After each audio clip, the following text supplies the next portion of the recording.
नमस्कार, ये आकाशवाणी चंडीगढ़ है। अब आप प्रतिका से प्रादेशिक समाचार सुनिए। पहले इस बुलेटिन के मुख्य समाचार। आज देश भर में सशस्त्र सेना झंडा दिवस मनाया गया।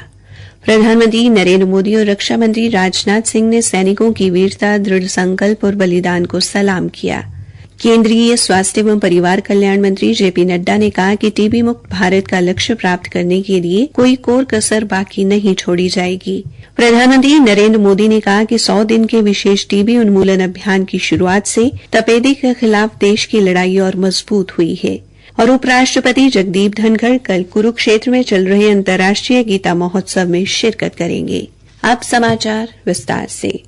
आज देश भर में सशस्त्र सेना झंडा दिवस मनाया गया। सशस्त्र सेना झंडा दिवस के अवसर पर अपने संदेश में प्रधानमंत्री नरेंद्र मोदी ने कहा कि ये दिवस देश के साहसी सैनिकों की वीरता, दृढ़ संकल्प और बलिदान को सलाम करने का दिन है।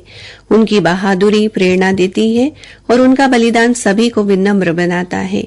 उन्होंने लोगों से सशस्त्र सेना झंडा दिवस कोष में योगदान देने का आग्रह भी किया। रक्षा मंत्री राजनाथ सिंह ने इस अवसर पर भारतीय सशस्त्र बलों के साहस, वीरता, धैर्य और बलिदान को सलाम किया। सशस्त्र सेना झंडा दिवस हमें यह संदेश और साथ ही यह अवसर भी देता है कि हम सेवानिवृत्त सैनिकों, उनके परिवार और वीर नारियों के प्रति अपनी जिम्मेदारियों को निभाएं। आप सभी अवगत होंगे कि हमारे जो सेवानिवृत्त सैनिक हैं अथवा उनका जो परिवार है, उनके बच्चे हैं, उनके कल्याण के लिए सरकार अपने स्तर पर हर वह कदम उठा रही है जो कदम उठाने चाहिए। हम उनकी शिक्षा, उनकी चिकित्सा और इसी प्रकार की अन्य आवश्यकताओं की पूर्ति के लिए सदैव प्रयासरत रहते हैं। हरियाणा के राज्यपाल बंडारू दत्तात्रेय ने भी सशस्त्र सेना झंडा दिवस के अवसर पर सशस्त्र बलों के उन पुरुष और महिलाओं के अदम्य साहस और बलिदान को अपनी विनम्र श्रद्धांजलि अर्पित की, जिन्होंने राष्ट्र की संप्रभुता और सम्मान की रक्षा के लिए अपना जीवन समर्पित कर दिया। श्री दत्तात्रेय ने वीर सैनिकों के महत्वपूर्ण योगदान को याद करते हुए कहा कि सैनिकों ने हमेशा ही देश के लिए अद्वितीय बहादुरी और समर्पण का प्रदर्शन किया है। राज्यपाल ने हरियाणा और देश के लोगों से युद्ध में दिव्यांग सैनिकों, वीर नारियों और हमारे शहीदों के परिवारों के कल्याण में सहयोग करने के लिए एकजुट होने और सशस्त्र सेना झंडा दिवस कोष में उदारतापूर्वक योगदान करने का आह्वान किया। सशस्त्र सेना झंडा दिवस के अवसर पर हरियाणा के मुख्यमंत्री नायब सिंह ने भी देश पर प्राण न्यौछावर करने वाले पराक्रमी योद्धाओं के प्रति कृतज्ञता व्यक्त की। जल, थल और नभ सेना के शूरवीरों को नमन करते हुए उन्होंने कहा कि सैनिक विपरीत परिस्थितियों में भी अपने पराक्रम से देश की सीमाओं को सुरक्षित रखते हैं। मुख्यमंत्री ने आज चंडीगढ़ में अपने निवास स्थान पर सशस्त्र सेना झंडा दिवस कोष में ऑनलाइन अंशदान भी दिया। उन्होंने सभी प्रदेशवासियों से सशस्त्र सेना झंडा दिवस कोष में उदारता व स्वेच्छा से योगदान देने का आह्वान भी किया। केंद्रीय स्वास्थ्य एवं परिवार कल्याण मंत्री जेपी नड्डा ने कहा है कि टीबी उन्मूलन कार्यक्रम वर्ष 2025 तक देश को टीबी मुक्त बनाने में मील का पत्थर साबित होगा। श्री नड्डा पंचकुला से देशव्यापी 100 दिवसीय टीबी उन्मूलन अभियान का शुभारंभ करने के बाद संबोधित कर रहे थे। इस अवसर पर हरियाणा के मुख्यमंत्री नायब सिंह और स्वास्थ्य मंत्री कुमारी आरती सिंह राव भी उपस्थित रही।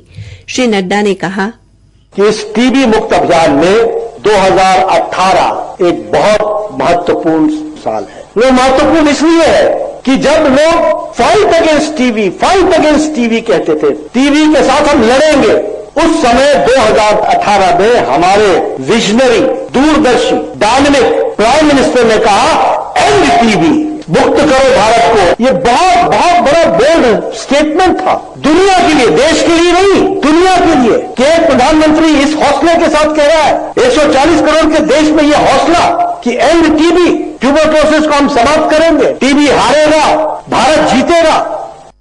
केंद्रीय मंत्री ने कहा कि इसके बाद रणनीति बदली गई और अब टीबी के अभिशाप को खत्म करने के लिए सभी प्रयास किए जा रहे हैं। श्री नड्डा ने कहा कि टीबी मुक्त भारत के लक्ष्य को हासिल करने में कोई कसर नहीं छोड़ी जाएगी। आयुष्मान भारत प्रधानमंत्री जन आरोग्य योजना का जिक्र करते हुए केंद्रीय मंत्री ने कहा कि योजना का लाभ टीबी के मरीजों को मिल रहा है।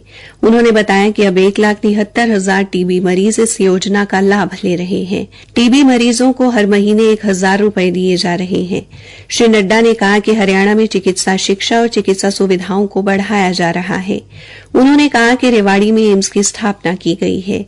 हरियाणा सरकार भी हर जिले में मेडिकल कॉलेज स्थापित कर रही है। कार्यक्रम को हरियाणा के मुख्यमंत्री नायब सिंह ने भी संबोधित किया।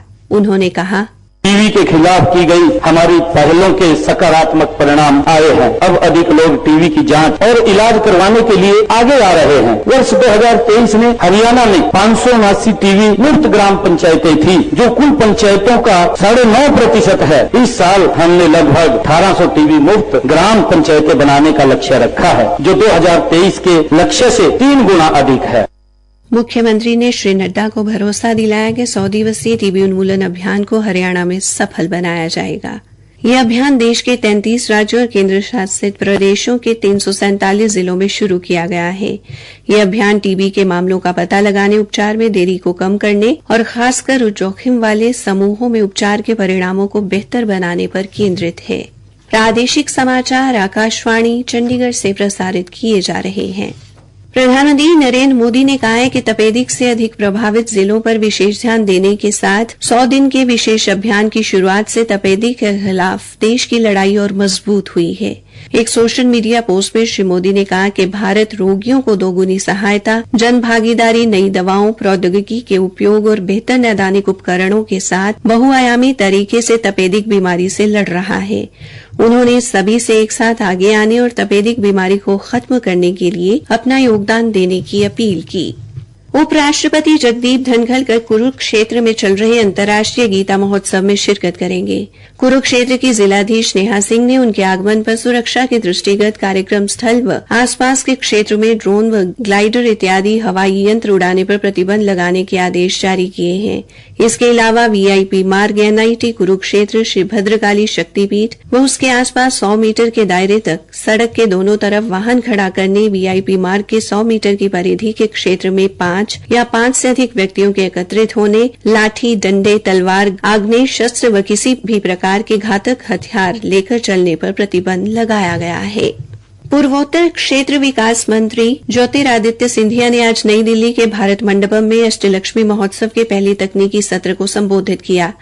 विकसित भारत के लिए पूर्वोत्तर के विकास को गति देना विषय पर बोलते हुए उन्होंने कहा कि केंद्र सरकार पूर्वोत्तर राज्यों में पर्यटन से लेकर कृषि बागवानी के उत्पादों को दुनिया के सामने लाने का प्रयास कर रही है। उन्होंने कहा कि पूर्वोत्तर राज्यों में आर्थिक ढांचे को मजबूत करने के लिए देश और विदेश में कई रोड शो किए जाएंगे। हरियाणा स्वास्थ्य विभाग के महानिदेशक डॉ मनीष बंसल ने कहा कि टीबी मुक्त भारत अभियान के तहत आज से प्रदेश भर में 65 वैन रवाना की गई, जो सभी 22 जिलों के गांव मोहल्ले के उच्चतम जोखिम वाले क्षेत्रों में जाकर शिविर लगाएंगी। वो आज पंचकुला में एक पत्रकार वार्ता को संबोधित कर रहे थे। उन्होंने बताया कि वैन में मौजूद मशीनों से संदिग्ध व्यक्ति का एक्सरे और जांच की जाएगी और 24 घंटे में टीबी की पुष्टि होने पर इसका इलाज शुरू किया जाएगा। उन्होंने कहा कि इससे पहले भी टीबी को लेकर विभाग सतर्क रहा है। उधर अंबाला में उपायुक्त पार्थ गुप्ता ने इन वैन को झंडी दिखाकर रवाना किया। केंद्र शासित प्रदेश चंडीगढ़ के प्रशासक के सलाहकार राजीव वर्मा ने आज चंडीगढ़ में राष्ट्रीय क्षय रोग उन्मूलन कार्यक्रम के तहत 100 दिवसीय सघन टीबी उन्मूलन अभियान की शुरुआत की। उन्होंने बताया कि इस पहल में व्यापक दृष्टिकोण अपनाते हुए संवेदनशीलता, शिविरों के आयोजन, उपचार का पालन सुनिश्चित करना और बीमारी से जुड़े कलंक को कम करने पर ध्यान केंद्रित किया जाएगा। अंत में मुख्य समाचार एक बार फिर। आज देश भर में सशस्त्र सेना झंडा दिवस मनाया गया। प्रधानमंत्री नरेंद्र मोदी और रक्षा मंत्री राजनाथ सिंह ने सैनिकों की वीरता, दृढ़ संकल्प और बलिदान को सलाम किया। केंद्रीय स्वास्थ्य एवं परिवार कल्याण मंत्री जेपी नड्डा ने कहा कि टीबी मुक्त भारत का लक्ष्य प्राप्त करने के लिए कोई कोर कसर बाकी नहीं छोड़ी जाएगी। और उपराष्ट्रपति जगदीप धनखड़ कल कुरुक्षेत्र में चल रहे अंतर्राष्ट्रीय गीता महोत्सव में शिरकत करेंगे। इसी के साथ ये समाचार बुलेटिन समाप्त हुआ। राष्ट्रीय पोलियो चक्र रविवार 8 दिसंबर 2024। नमस्कार। भारत की पोलियो से जीत की कहानी नए शब्दों में लिखी जाएगी और इस जीती की लड़ाई को कायम रखने के लिए हमें अपने प्रयासों को जारी रखना होगा तब तक जब तक दुनिया से पोलियो का खतरा पूर्ण रूप से टल न जाए। खतरा है बरकरार, इसीलिए पोलियो की खुराक लाना है हर बार 2 बूंद हर बार। पोलियो पर जीत रहे बरकरार। जन्म से लेकर 5 साल तक पोलियो खुराक पिलाना है हर बार। राष्ट्रीय पोलियो चक्र रविवार 8 दिसंबर 2024। राष्ट्रीय स्वास्थ्य मिशन, स्वास्थ्य विभाग हरियाणा द्वारा जनहित में जारी।